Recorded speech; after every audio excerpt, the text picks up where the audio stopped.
Amnistía Internacional, la organización que ayer en conferencia de prensa presentó este informe precisamente titulado ¿Quién disparó la orden?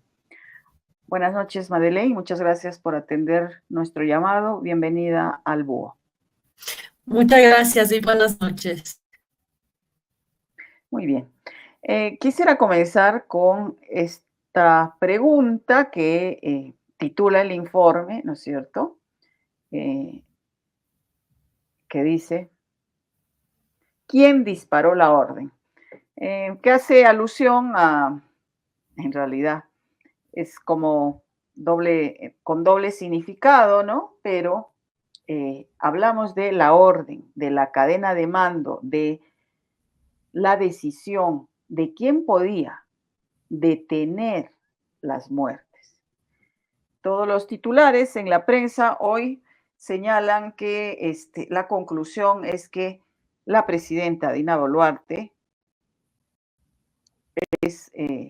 podía haber detenido estas muertes como jefa suprema de las Fuerzas Armadas, pero el informe establecería que ella pudo detener, en términos sencillos para que la gente nos entienda, la cadena de mando, que ella podía haber detenido las muertes. Si la presidenta Dina Boluarte hubiera sido más diligente, ¿pudo no haber ningún muerto en el Perú o eso era inevitable? ¿Cuál es su conclusión? De ninguna manera estas muertes fueron inevitables, de ninguna manera. Y de hecho, el derecho internacional de derechos humanos es claro en decir que los altos mandos tienen que tomar todas las medidas a su alcance para parar graves violaciones de derechos humanos. O sea, no son algunas medidas nomás, son todas las medidas. Entonces, este informe hace un análisis pormenorizado de las decisiones y las omisiones tomadas por la presidenta durante 3 meses y encuentra que habría suficiente evidencia para una posible responsabilidad penal individual. Entonces, no hacemos estas conclusiones a la ligera porque están basadas en una investigación que nos tomó 18 meses, más de 110 entrevistas, más de 56 solicitudes de información pública. Y en ese sentido, sí pensamos que fueron muertes evitables. De acuerdo a estándares internacionales, porque digamos, lo ocurrido en nuestro país no es exclusivo de Perú, porque han ocurrido históricamente gobiernos dictatoriales, represión violenta y ejecuciones extrajudiciales. Mi pregunta sería, de acuerdo a estándares internacionales, ¿cómo llegan a una conclusión como esta que podría ser efectivamente bastante grave, ¿no? Como hoy el gobierno ha respondido rechazando, ¿no? Esta conclusión. Y lo que quisiera saber es, Amnistía Internacional, la organización que ha emitido este informe, ¿qué tipo de estándares internacionales usa en sus investigaciones para llegar a estas conclusiones? Sí, claro. Nosotros hemos hecho un análisis tanto en base con el derecho internacional como en base al derecho perdón, en base al derecho nacional peruano, como en base al derecho internacional. En cuanto al base del derecho peruano, hemos usado el estándar de la autoría inmediata y ese estándar fue desarrollado por la Corte Suprema en su fallo en 2009 en el caso de Barrios Altos. Entonces, son requisitos claros y legales que se tienen que cumplir. También en cuanto a la responsabilidad por omisión, hemos usado los estándares de la Corte Interamericana de Derechos Humanos, que son que son fallos vinculantes. Entonces, en ese sentido, sí son precedentes legales contundentes y que tienen consecuencias, podrían tener consecuencias aquí en Perú. Ujú. La presidenta ha dicho hoy que su gobierno tuvo que enfrentar más de 500 manifestaciones, todas violentas y que prácticamente da a entender que no tenía otra opción. Yo pregunto, en el informe se establece más o menos qué pudo, o sea, cómo ocurrieron las muertes, por qué ocurrieron, qué se pudo hacer, qué pudo hacer puntualmente la presidenta, ¿no? ¿Cómo podríamos responder eso, a lo que ella dice, ¿no? Que no, pues no había otra cosa porque eran 500 manifestaciones violentas todas. Pues primero decir que lamentamos mucho que la presidenta a 18 meses de estos hechos y estas muertes sigue etiquetando a las personas que fueron a las calles como todas violentas. Es muy lamentable porque de hecho hemos señalado en nuestro informe que eso es lo que justamente la mandataria ha estado haciendo durante muchos meses y ese tipo de discurso no estaría basado en hechos probados. Entonces, si bien hubo focos violentos aislados durante las protestas, es decir, claro, hubo personas que causaron destrozos, etcétera. Amnistía Internacional nunca ha negado eso, lo hemos dicho en todos nuestros informes. A pesar de eso, eso no significa que da al Estado y a las autoridades toda la justificación para usar la fuerza letal en contra de manifestaciones de una manera generalizada, porque en su gran mayoría todas las protestas fueron pacíficas. Eso ha sido verificado tanto por el Defensor del Pueblo, Defensoría del Pueblo y toda la estadística y la información recogida sobre las protestas es que da cuenta de lo que está diciendo la presidenta no sería la verdad. Entonces sí lamentamos que desde el día 1 la presidenta no habría basado sus decisiones en hechos. Desde el día 1 recibió informes de inteligencia que desolió. Esos fueron decisiones claves, esas fueron decisiones intencionales de la presidenta.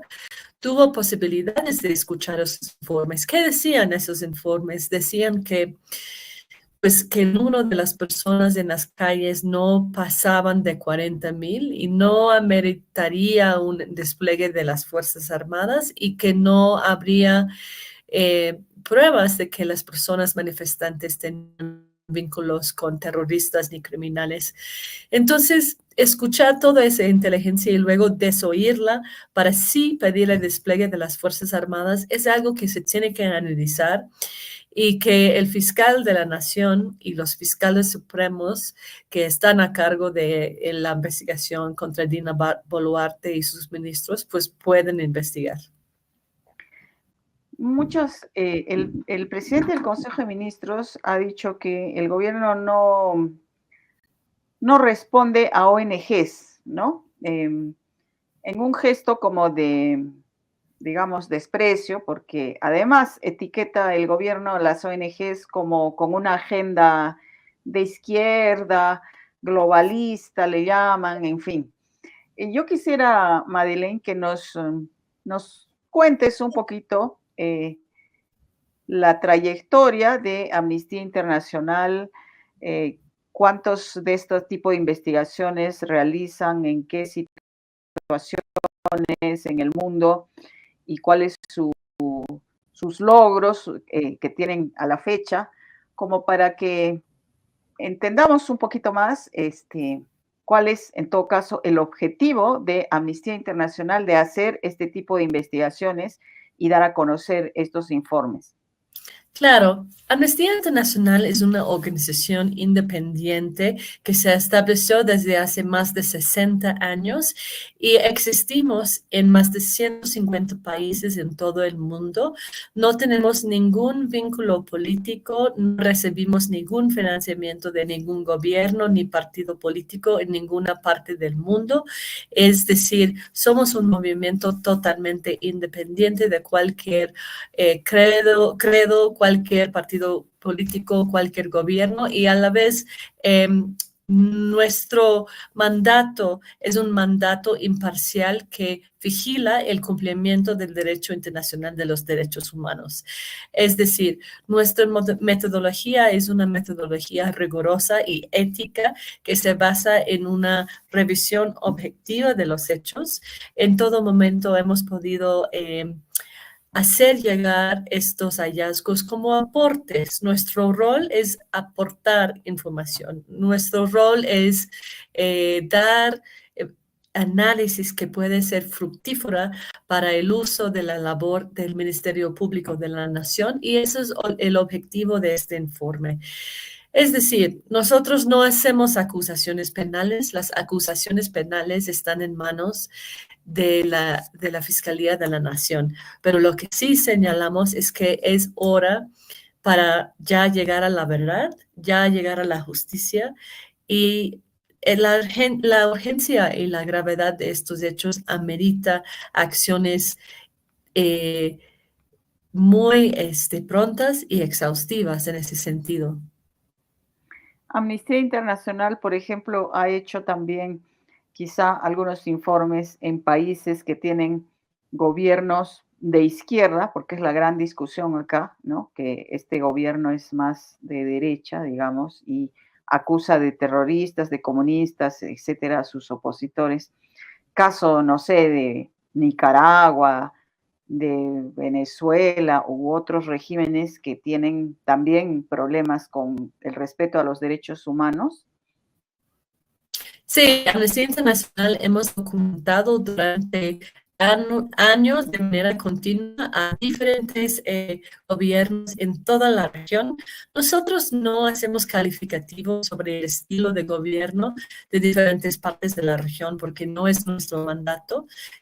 No mencionamos sobre temas electorales eh, ni el tipo de mandatarios o mandatarias en diferentes países. Lo que hacemos es vigilamos que no haya graves violaciones de derechos humanos. Y en ese sentido es muy lamentable ver que en esta región habría en últimos años una ola de tácticas represivas en varios países. Nicaragua, sin duda, es uno de ellos. Hemos estado documentando las masivas violaciones de derechos humanos en una lógica de represión desde 2018 a la fecha. Venezuela también, Chile, Colombia, Bolivia. Es muy preocupante que la policía en varias partes de esta región esté usando la fuerza de manera excesiva. Entonces, sí, sin duda, nosotros no distinguimos por ningún tipo de ente político que tiene diferentes gobiernos, porque el derecho internacional aplica igual a todos. Uh-huh. Respecto al informe, volviendo al informe que han presentado ayer, se podría, se podría deducir a partir de ese informe que también podría ser de utilidad, por ejemplo, para la Fiscalía, de utilidad, al haber establecido claramente la cadena de mando, ¿no? Para poder luego establecer, que eso ya lo tiene que hacer la Fiscalía, responsabilidades individuales, ¿no? Entonces vamos a decir, desde lo más alto, que sería la presidenta Dina Boluarte, los ministros, los jefes del ejército, de la policía y los mandos que iban hasta los que efectivamente efectuaron los disparos. Este es un proceso desde su experiencia muy complejo porque ya han pasado 18 meses, ¿no? de esto y recién hace unos días se han ya formalizado algunas investigaciones, pero las víctimas siguen exigiendo celeridad, obviamente, en estos procesos. ¿Cómo ve ese tema del tiempo que está demorando y por qué no es tan difícil establecer esas cadenas de mando como, por ejemplo, ustedes lo han hecho, ¿no?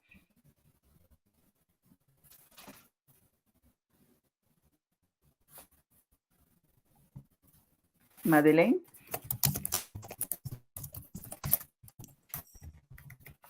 no la escuchamos.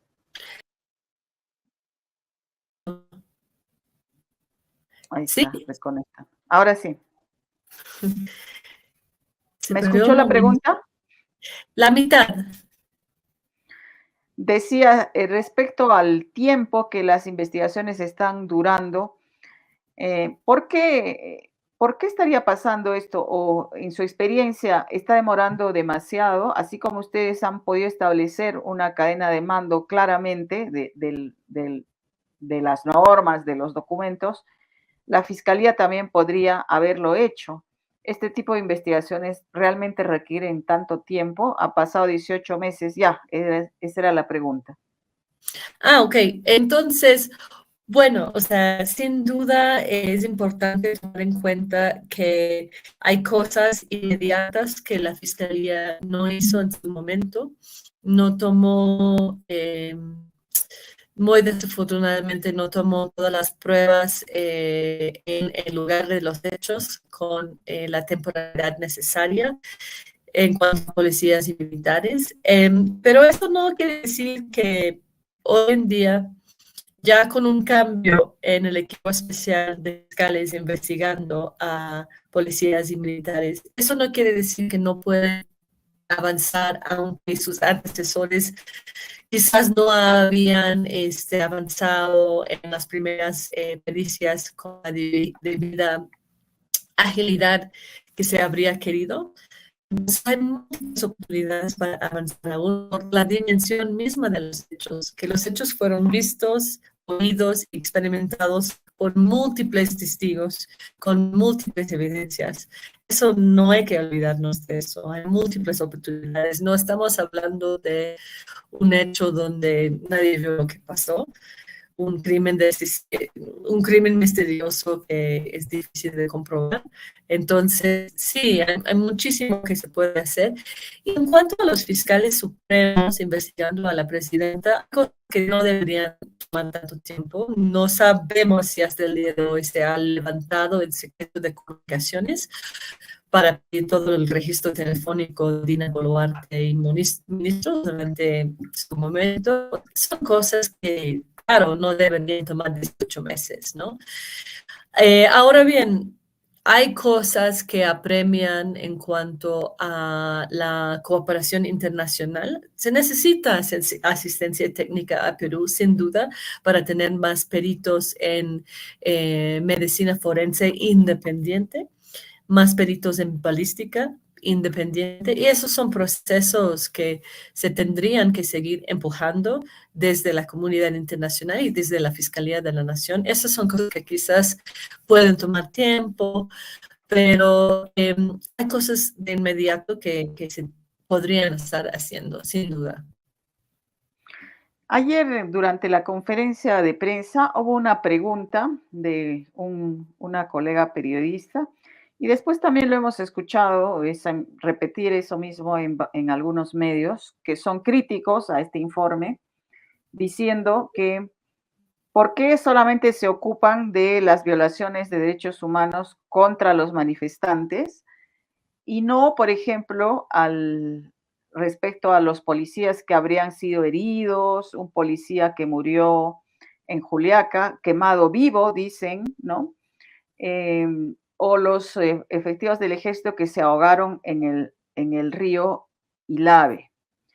Y lo que yo me pregunto es, ¿por qué es importante establecer en principio las violaciones que vienen del Estado, porque es el que tiene el monopolio de la fuerza, porque es el que se supone tiene la autoridad legal y moral, ¿no? Entonces, eh, es lo que en principio tiene que llamarnos a alerta, que el que tiene el poder y además delegado por todos nosotros no puede hacer abuso de ese poder. Ahora, que hayan otras personas o colectivos, claro que hay que denunciar y castigar, pero es más importante sanear nuestro sistema legal y de las autoridades y que realmente no salgan de los cauces legales, ¿no? No sé si lo puede explicar esta parte. Primero, también porque estas versiones de que han sido un policía quemado vivo es falso. Esas son versiones, esa es una versión totalmente falsa, porque periodísticamente ya lo hemos visto comprobado también. Entonces, ¿cómo respondería a eso luego de esta introducción? ¿Cómo respondería a eso? ¿Por qué ustedes no se ocupan de esos otros casos que supuestamente son del bando contrario, vamos a decir? Bueno, hay una razón muy sencilla. Primero, es simplemente decir que el mandato de Amnistía Internacional es para documentar hechos cometidos por autoridades. ¿Por qué así? Porque las violaciones de derechos humanos son actos cometidos por autoridades. Eso es básicamente el mandato de una organización de derechos humanos, porque es el Estado que tiene que proteger los derechos humanos de la población. Nosotros no hacemos comparaciones de qué caso es más importante de otro caso ni nada así. Y de hecho nos duele la muerte del oficial Sonko en Puno. Todas las muertes en las protestas son lamentables, pero nuestro mandato no es documentar delitos particulares o posibles delitos de particulares, entonces, que se llaman como delitos comunes, no es nuestro mandato. De todos modos, hemos estado en contacto en todo momento con la Policía Nacional de Perú, pidiendo información sobre el número de efectivos heridos y fallecidos, también en cuanto a militares. Entonces, la verdad es una explicación mucho más sencilla de todas las ideas más acomplejizadas que han salido de por qué no hablamos de el policía muerto. Además, bueno, hay evidencia que durante el Consejo de Ministros, en 29 reuniones, la presidenta no tomó la oportunidad para pedir un cambio de táctica y en lugar de poner prioridad sobre muertes de su población, priorizó muchísimo el proteger la propiedad, ¿no? Y otras cosas que, según el derecho internacional de derechos humanos, no debe ser la responsabilidad primordial, debe ser la responsabilidad primordial del Estado. Claro. Muy bien. Muchas gracias, Madeleine. Finalmente, nuestros seguidores, dónde pueden encontrar el informe para que puedan también la opinión pública basarse en hechos? Hay mucha desinformación en estos temas, en estos casos, y sería bueno que nuestro debate sea también informado sobre cosas concretas, hechos, documentos, análisis, etcétera. ¿Dónde pueden encontrar el informe completo quienes quieran leerlo? Sí, excelente. Ustedes pueden meterse a la página web de Amnistía Internacional Perú, es amnistia.org.pe, y también está en inglés en nuestro sitio web internacional, amnesty con y.org. También cuando lo leen, tomen en cuenta si quieren, yo les invito, si quieren firmar la petición global que tenemos abierta en este momento, pidiendo a la Fiscalía de la Nación avanzar en las investigaciones. Y es una lectura profunda, este informe, es una lectura muy detallada. Entonces, tomen su tiempo, gócenlo, porque realmente hay detalles importantes que deberían conmovernos todos, porque realmente hay hay una búsqueda pendiente de lucha, de justicia, verdad y reparación en este país y estamos aquí esperando contribuir a ello y estamos confiados que la verdad va a salir tarde o temprano. Muchas gracias. Gracias, Madeline. Buenas noches. Buenas noches, Mabel. Gracias.